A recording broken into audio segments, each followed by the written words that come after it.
Earth wire, ठीक है, इन तीनों वायर का पहचान करना होता है। तो हम लोग का जो थर्ड प्रैक्टिकल है वो हम लोग फेज, न्यूट्रल और अर्थ वायर और डीसी लाइन का जो है पोलैरिटी चेक करना उसमें जानेंगे, ठीक है। तो यहाँ पे देखिए ये थ्री फेज की सप्लाई है, ठीक है। यहाँ पे थ्री फेज मतलब RYB, रेड, येलो और ब्लू, और उसके साथ एक ब्लैक कलर है जो है न्यूट्रल है। तो इस तरह हम कर सकते हैं थ्री फेज विथ 4 वायर, ठीक है।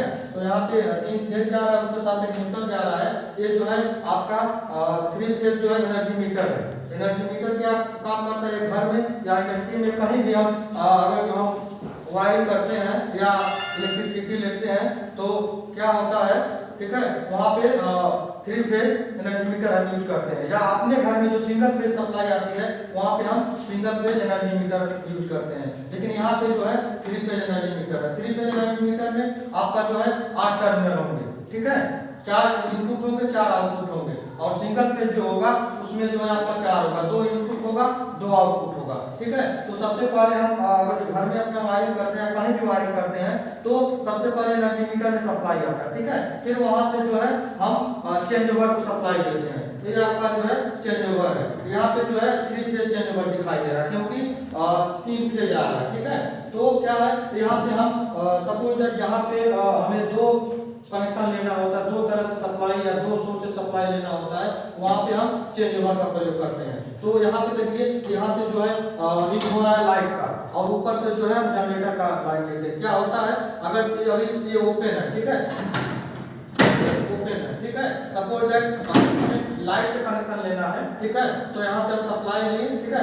जितने यहाँ पे ओपन दिखाई दे रहे हैं, देखिए ये इसका 60 है, ये भी 60 है, ये भी 60 है, ये भी 60 है, तो 60 में हम कनेक्शन नहीं देंगे, ठीक है। हम जो ओपन है उसमें कनेक्शन देंगे और 60 वाले से हम आउटपुट ले लेंगे, ठीक है। तो अभी सपोज दैट ये जो है लाइट का कनेक्शन है, जैसे लाइट जो है कट होता है तो हम क्या करते हैं, जनरेटर के माध्यम से सप्लाई ले लेते हैं। तो ये जो चेंज ओवर का हैंडल है इसको जो है कनेक्ट कर देंगे। तो ये क्या हुआ कि अब जनरेटर सप्लाई हमारा आना चालू कर दिया।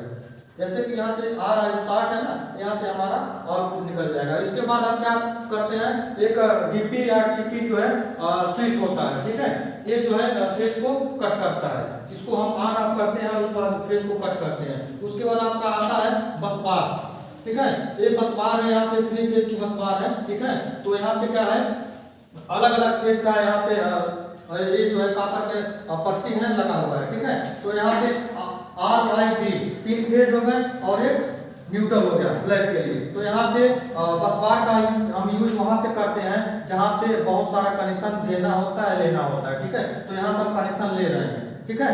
तो यहाँ से हम जो है जहाँ जहाँ कनेक्शन हम लेंगे, यहाँ से उतने हम वायर लेकर के आगे बढ़ा देंगे। तो यहाँ से बस बार से डायरेक्ट अपना आता है यहाँ पे MCB बोर्ड, जिसे डिस्ट्रीब्यूशन बोर्ड बोलेंगे, ठीक है। तो MCB बोर्ड यहाँ पे नहीं है, डायरेक्टली थोड़ा जगह कम है, इसलिए हम अलग अलग यहाँ पे कर देंगे, ठीक है। नहीं तो ये जो पत्तियां दिखाई दे रही हैं, ये जो है MCB उस पर सेट किया जाता है। तो MCB क्या है, single phase, double pole, triple pole या 4 पोल का MCB होते हैं, ठीक है। तो सिंगल फेज के लिए हम सिंगल फेज का MCB इस्तेमाल करते हैं, और डबल के लिए डबल, ट्रिपल पोल के लिए ट्रिपल। अगर हमें मतलब 3 फेज के लिए इस्तेमाल करना है तो तीनों फेज जाएगा उसमें, और 4 पोल करना है तो 3 फेज और उसके साथ एक न्यूट्रल जाएगा, ठीक है। तो MCB भी कई प्रकार के होते हैं, जिसका जैसा हम जहाँ भी यूज कर सकते हैं। सिंगल फेज के लिए सिंगल MCB यही है कि मतलब जब भी शॉर्ट सर्किट या ओवरलोड होता है तो वहाँ पे जो है MCB ट्रिप हो जाती है और आगे का कनेक्शन डिस्कनेक्ट कर देता है, जिससे शॉर्ट सर्किट ओवरलोड होने पे